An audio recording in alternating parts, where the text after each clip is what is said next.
कार्यक्रम समाप्त हो जाएगा और 2 घंटा अगर हम बैठे भी रहे और 2 शब्द बोल भी नहीं पाए तो बहुत कुछ नहीं बोलना। हम शाही जी से ये आग्रह करेंगे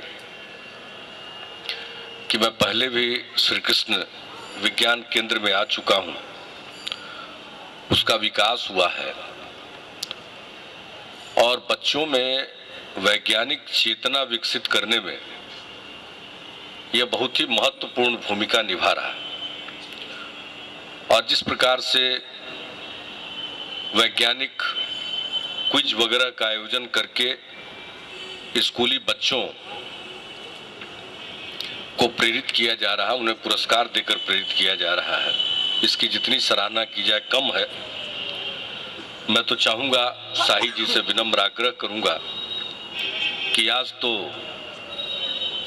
ज्यादा बोलने में कठिनाई है, लेकिन आज का बोलना बाकी रहा, फिर वो मुझे अवसर देंगे तो मैं जरूर बोलना चाहूंगा। और मुझे सबसे ज्यादा खुशी है श्री कृष्ण विज्ञान केंद्र के काम से, जिस प्रकार से एक जो अंधविश्वास फैलाने की कोशिश होती है और क्या क्या नहीं कहा गया। सूर्य ग्रहण के बारे में एक ऐसी धारणा बना दी गई है और उसके बारे में एक बहुत जबरदस्त खगोलीय घटना है, और अगर जीवन काल में ये घटना घटित हो रही है तो इसको देखें, इसको जानें, इसको समझें। और दुनिया भर के लोग इस पर अनुसंधान करते हैं और इतना बड़ा समूह है दुनिया में वैज्ञानिक सोच का और वैज्ञानिकों का कि लोग एक्लिप्स चेजर्स कहलाते हैं, कि दुनिया के किसी कोने में किसी प्रकार का ग्रहण लगे तो उसको चेज करके वहां पहुंचते हैं, कैसे कब लगा, यानी एक्लिप्स चेजर्स कहलाते हैं। और मुझे खुशी है कि इस बार जब सूर्य ग्रहण के सेंट्रल लाइन में तारेगना पड़ा तो तारेगना की भी पुरानी कहानी देश भर के लोगों को जानने का मौका मिला। ये कोई मामूली बात नहीं है कि आज से 1500 साल पहले कोई इतना बड़ा गणितज्ञ, इतना बड़ा खगोल शास्त्री हमारे बीच पैदा हुआ और उसने उस समय जो धरती का व्यास मापा वो बाद में विज्ञान ने कई उपकरणों का इजाद किया, उसके बाद भी लगभग वही माप आया है। और फिर एक ट्रायंगल के माध्यम से वो सारी चीजों का अध्ययन करते थे। खगोल जो है वो खगोल है, वहां भी उनकी वेधशाला थी। तारेगना एक जिसे आज मसौड़ी के नाम से जाना जाता है, और एक जब इन दिनों तारेगना और है सोन नदी के किनारे। तो इसके माध्यम से वो सारे तारों की गणना करते थे और 1500 साल पहले। और संजोग ऐसा हुआ कि इस बार का सूर्य ग्रहण का जो सेंट्रल लाइन था, उसकी केंद्रीय रेखा थी, वो ठीक तारेगना के ऊपर पड़ी और संयोग से वहां एक अस्पताल का निर्माण हुआ, सब डिविजनल अस्पताल का।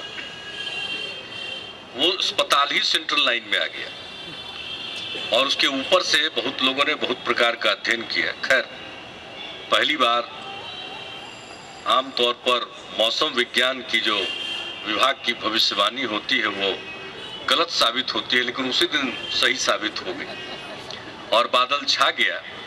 हम लोग वो नजारा तो नहीं देख पाए जो आसमान में कई प्रकार का दिखने वाला था, लेकिन फिर भी एक अनुभूति हुई कैसे अंधेरा छा जाता है। तो एक वैज्ञानिक सोच विकसित हुआ और जिस प्रकार से एक देहाती इलाके में मसौड़ी में जो भीड़ थी वो बगैर देखे आपके समय लोग घरों में बंद हो जाते। तो एक तरफ श्री बाबू के नाम पर जो संस्था है वो वैज्ञानिक चेतना का विकास कर रहा था बच्चों में, और इतना बड़ा उत्साह पैदा हुआ कि बड़ी भारी संख्या में लोग इस अद्भुत खगोलीय नजारे को देखने के लिए घरों से बाहर निकल गए। और दूसरी तरफ कुछ लोग हैं श्री बाबू की जयंती मना देते हैं और बताइए कहा कि नीतीश बिस्कुट खा लिया सूर्य ग्रहण के टाइम में, इसलिए सूखा पड़ गया, सूखा भी भाग गया। आप जरा सोचिए किस प्रकार का अंधविश्वास फैलाया जाता है। तो श्री बाबू की जयंती मनाने के लिए हम लोग इकट्ठा हुए हैं। उन्होंने अपने संघर्ष और तप के बदौलत आजादी के अन्य नेताओं के साथ मिलकर इस देश को आजाद कराया और फिर लगातार बिहार का नेतृत्व किया और बिहार के विकास की मजबूत नींव रखी। अब ये तो काल का नियम है, जो आता है उसको जाना होता है। श्री बाबू ने अपनी भूमिका निभाई, लेकिन हर किसी को जाना। हमारे माइथोलॉजी में जिन्हें हम भगवान मानते हैं उनको भी जाना पड़ता है कि वो अवतार लेते हैं, लेकिन वो भी जाते हैं। भगवान राम का अंत हुआ, भगवान कृष्ण का, अरे अंत का मतलब शरीर त्याग हुआ, तो श्री बाबू ने भी शरीर त्याग किया। लेकिन अब उसके बाद के लोगों को जो कुछ करना था, अगर वो नहीं करते हैं और जिनको इतना समय लोगों को मिला और उसका अंत यही होता है कि बिस्कुट खाने से अकाल पड़ जाता है। और वो किसको कह रहे थे अंधविश्वास? माने समय आने पर पोथी पत्रा जलवाने वाले लोग और हम पर कह रहे थे, लेकिन वो शायद जानते नहीं थे कि हमने बिस्कुट खाया जरूर, लेकिन हमको बिस्कुट खाने के लिए प्रेरित किया और कहा कि बिस्कुट खाइए। वो हमको बिस्कुट खिलाने वाले भी एक ब्राह्मणी थे, वो बहुत बड़े वैज्ञानिक थे। उन्होंने खुद खाया और कहा कि देखिए मैं मुख्यमंत्री जी को देता हूं, आप भी खाइए। तो ऐसी ऐसी बातें की जाती है और बहुत अफसोस होता है देखकर श्री बाबू के नाम पर लोगों को मौका मिलता है तो क्या क्या बोलते हैं। एक कार्यक्रम हुआ था श्री बाबू के नाम पर, अगर उसके में वक्ताओं के भाषणों को जिन्होंने सुना वो तो सुने ही होंगे, लेकिन जो बाहर के लोगों को अगर जो जो भाषण दिया वो जानने का या सुनने का मौका मिल जाए तो अपने जीवन का उसको अपना दुर्भाग्य ही मानेंगे। जिस प्रकार की भाषा का प्रयोग किया गया, जैसी भाषा का लोग प्रयोग करते, क्या क्या बोलते, श्री बाबू यही सिखा करके हम लोगों को गए हैं। यही सब सिखाया श्री बाबू ने हम लोगों को। अरे बिहार का विकास कीजिए, सब लोग मिलकर चलिए। लोकतंत्र है, जनता मालिक है। कल आपको मौका दिया था जनता ने, आज हमको मौका दिया है। कल उसके मन में पता नहीं किसके हाथ में जिम्मेवारी सौंपे। तो हर किसी को जिम्मेवारी जनता सौंपती है।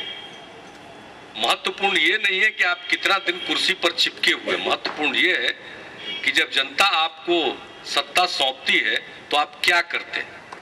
महत्वपूर्ण यह है, महत्वपूर्ण ये नहीं है कि आप कितने दिन रहते हैं। आज बिहार का अनुकरण किया जा रहा है। यहाँ अशोक जी बैठे हुए हैं, हम लोग एक दूसरे के खिलाफ पार्टी, लेकिन व्यक्तिगत रूप से हम एक दूसरे का निरादर नहीं करते, हम इज्जत करते। और हमारा तो संस्कार ही, हम किसी को बेइज्जत करने में विश्वास ही नहीं रखते। माननीय सोनिया जी ने कहा अपने कांग्रेस के राज्यों को अपनाने के लिए सूचना के अधिकार के क्षेत्र में हमने टेलीफोन के जरिए जो आवेदन का विकल्प उपलब्ध कराया कि जानकारी प्राप्त कर सकते हैं, तो सबों को कहा। ऐसा नहीं है कि जो सूचना के अधिकार को लागू कराने वाले जो एक्टिविस्ट थे अन्य लोगों से नहीं मिले थे, लेकिन बाकी लोगों ने नहीं किया। हमने कहा ये तो अच्छी बात है।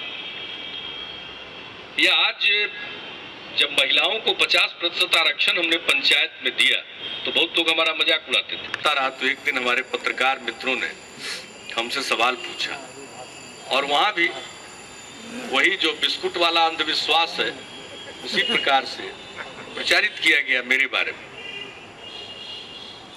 गांव-गांव में फोन करके प्रचारित किया गया मेरे बारे में। खैर मेरा नाम पूरा शुद्ध लेना तो संभव है नहीं कुछ लोगों के लिए, उसमें पा वगैरह जोड़ना तो जरूरी हो जाता है, नहीं तो व्याकरण गड़बड़ा जाएगा, लोगों का ग्रामर खराब हो जाएगा। तो छोड़ जा करके कि सबका जमीन छीन ले। तो हमसे पत्रकार मित्रों ने यूं ही पूछ दिया, तो हमने कहा कि भैया जो काम बंगाल में नहीं हुआ वो बिहार में हो जाएगा। यानी जिसको जो मर्जी कुछ न कुछ अपना प्रचार करते जाना। अरे भाई, बिहार को चलाना है, बिहार के समाज को एकताबद्ध रखना है। आज सबसे बड़ी जरूरत बिहार में क्या है? बिहार के लोगों में एकता, बिहार वासियों के मन में संकल्प। हम बहुत पिछड़ गए। अब कहां श्री बाबू ने गौरव प्रदान किया बिहार को, और आज हम पिछड़ते पिछड़ते अपमान के पात्र बन गए। और इतने वर्षों के बाद फिर से कम बिहार वासियों के मन में एक संकल्प का भाव पैदा हुआ है कि नहीं, बिहार को बदलेंगे। तो आज जहां बिहार को बदलना है, एक नया बिहार बनाना है, सब आदमी को लगे कि नहीं साहब जो हम कर सकते हैं वो करें, तो उस बिहार को कम से कम हम डिवाइड करने नहीं जा रहे, हम तो यूनाइट करेंगे। हम बांटेंगे नहीं, हम एक सूत्र में पिरोएंगे। और पिछले 3-4 वर्षों में, अब तो 1 महीना 4 साल में बचा है, जब 24 नवंबर आएगा तो हम चौथे साल का भी रिपोर्ट कार्ड रखेंगे।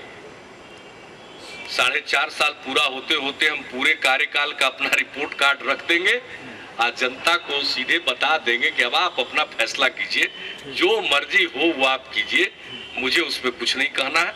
हम लोगों को अगर मौका मिला तो हमने काम किया, बिहार की इज्जत बढ़ाई।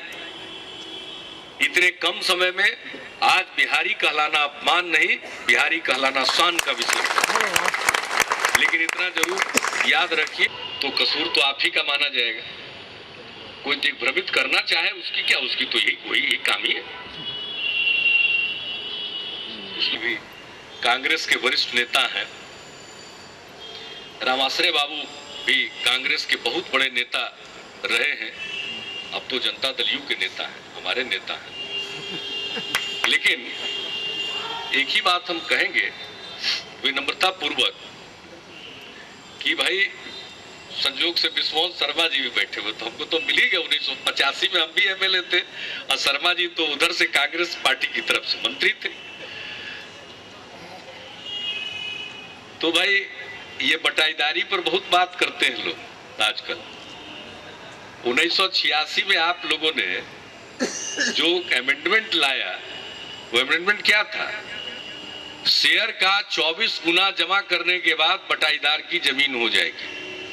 यही कानून आप लोग लाए थे, लेकिन कोई चर्चा नहीं हुई, और हमने कुछ किया भी नहीं तो खूब चर्चा हो रही। सचमुच कहूंगा, मैं बहुत प्रभावित हूं श्री कृष्ण विज्ञान ज्ञान मंदिर के काम से, और इसमें होना ही चाहिए। नई पीढ़ी के लिए बहुत जरूरी केंद्र है। और श्री बाबू के जीवनी को प्रकाशित करने के लिए शाही जी ने कहा कि वो 1 लाख रुपया की मदद करने के लिए बैठे हुए। हमको कुछ नहीं, निहार नंदन बाबू बैठे हुए हैं। अब ये प्रोजेक्ट आप हाथ में लीजिए, शाही जी वगैरह की प्रेरणा लीजिए और हाथ में लीजिए। जीवनी उनकी तैयार हो, राज्य सरकार उसके लिए जरूरी साधन मुहैया कराएगी। और आप लोगों पर है, मैं तो चाहूंगा कि आप 1 साल के अंदर उनकी जीवनी अगर तैयार करते हैं तो अगले साल उनके जयंती के अवसर पर उनकी जीवनी प्रकाशित हो। लेकिन अगर संभव नहीं हो तो आप 2 साल का समय लीजिए, लेकिन एक ऑथेंटिक उनकी बायोग्राफी। हमारे ये नायक थे, शाही जी बधाई के पात्र हैं, जिन्होंने इस दिशा में काम किया, और उनके भाषणों का संकलन, अन्य चीजों के बारे में भी, पत्राचार भी इन्होंने, जो पंडित जी के साथ उनके आएगा तो 125वां वर्ष को तो सरकार बिल्कुल सम्यक ढंग से श्री बाबू का आयोजित करेगी। और इसके लिए अभी से ही उनकी जीवनी पर अगर काम शुरू हो सके तो मुझको खुशी होगी। और मैं इसके लिए कभी भी, निहार नंदन बाबू हैं, शाही जी हैं, आप सब लोगों के साथ बैठ करके और इसके लिए कार्य योजना बनाने को तैयार हूँ। आप सबको मेरी समस्त शुभकामनाएं हैं।